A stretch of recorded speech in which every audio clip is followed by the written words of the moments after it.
Hello friends, நீங்கள் இவ்வளோ பெரிய பப்பாளி பழம் பார்த்துருக்கீங்களா? இது என் மண்டையோட பெரிய பப்பாளி பழம். பார்த்தீங்கன்னா மண்டை தெரியுதா? பப்பாளியில் விட்டமின் ஏ அதிகமாக இருக்காங்க காய்ஸ். இது நம்ம ஸ்கின்னுக்கு நல்ல க்ளோ கொடுக்கும். பப்பாளியை சும்மா சாப்பிட்றதுக்கு பதிலாக நல்ல டேஸ்டியான ஒரு ஜூஸாக மாற்றிடுவோமா? இது ரொம்ப டேஸ்ட்டாகவும் இருக்கும், நல்லா ஹெல்த்தியாகவும் இருக்கும். ஃபஸ்ட்டு பப்பாளியில் விதையெல்லாம் எடுத்துகிட்டு அதில் உள்ள பல்பெல்லாம் தனித்தனியாக எடுக்கலாம் ஸ்பூனை வச்சு. தொப்பி மாதிரி இருக்க கைஸ். அப்போ ஜூஸ் போடுவோமா? ஜூஸ் போடுறதுக்காண்டி பப்பாளி பழத்தை மிக்ஸி ஜாரில் போட்டுக்கலாம். கூடவே 2 ஸ்பூன் நாட்டு சர்க்கரையை போட்டுக்கலாம். மணத்துக்காண்டி 2 ஏலக்காவும் சேர்த்துக்கலாம். கட்டியாக இருந்தால் கொஞ்சம் ஐஸ் தண்ணி சேர்த்துக்கலாம்.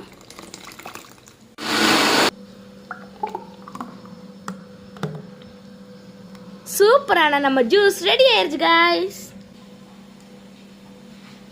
சூப்பரா கைஸ், மஸ்டா ட்ரை பண்ணுங்க. பாய்.